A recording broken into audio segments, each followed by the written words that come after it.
Since our emergence as modern humans some 200,000 years ago, we have depended on other animals for our very existence and development. As a source of food, shelter, medicines, tools, trade, income, and storytelling, these interactions are reflected in the many uses of animals as symbols across human societies, from those of the ancients to the modern day. No better example of this intimate connection exists than that between humans and Pacific salmon across the North Pacific Basin, where salmon have been called the unifying spirit of all the Pacific. Pacific Salmon, Their History, Our History, examines the close connection between these remarkable fishes and humans through profiles of 6 species and 6 human communities within which salmon have been impactful. The book begins with a précis of the biology, distribution, and evolution of 6 species.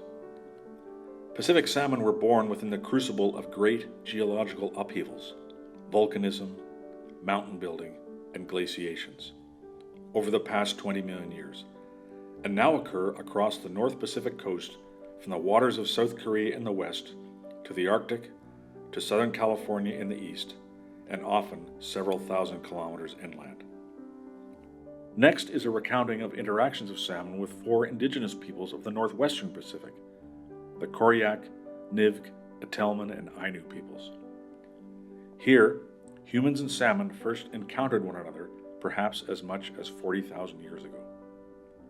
The species community profiles begin with the chum salmon, one of the larger and more abundant species, and the Gwich'in people of Old Crow, Yukon territory of the Porcupine River within the upper Yukon River basin.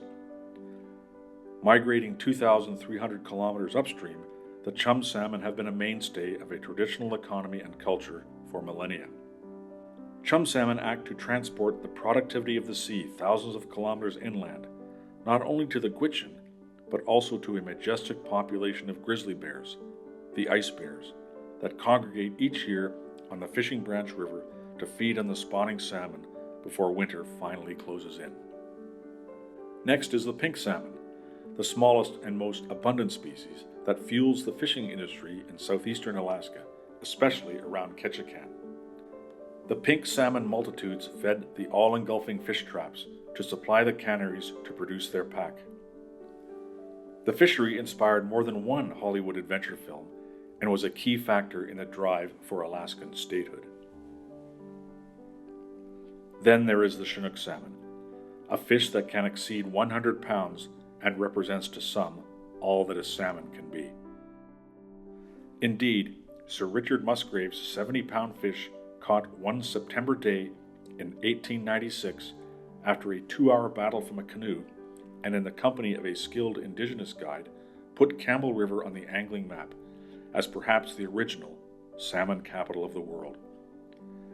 Here, in the continuing quest to catch in a very particular way a tai, or a Chinook salmon of 30 pounds or more, a legend was born.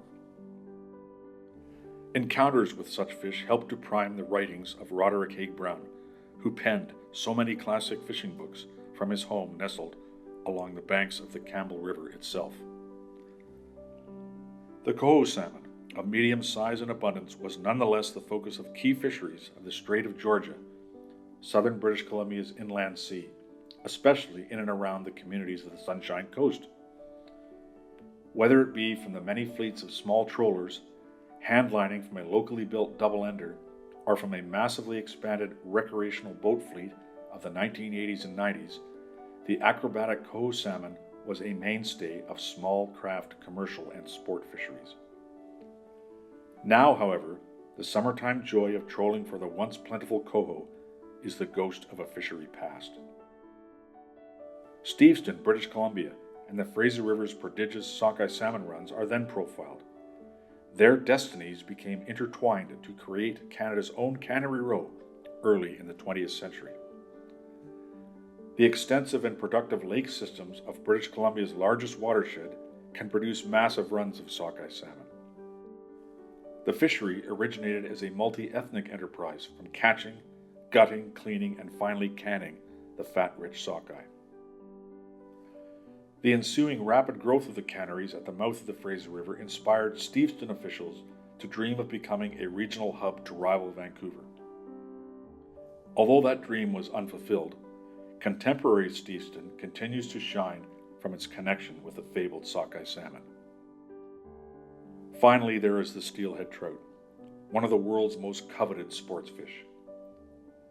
The famed steelhead trout of the Thompson River, with their large size and heart-stopping energy at the end of a line, when combined with the stunning landscape of the river, created a legendary synergy amongst angler, fish, and landscape. Sadly, their serious decline in recent decades, the ensuing impacts on small interior communities at the epicenter of the fishery, and the poor prospects for recovery have diminished that collective awe. Pacific salmon, their history, our history, ends by discussing how the interactions between Pacific salmon and communities can be maintained, and how they may change into the future. In the face of continuing human population growth and the seemingly inevitable loss of habitats that sustain salmon, as well as a changing climate, new, innovative ways of managing salmon that better incorporate their holistic value to humans are needed.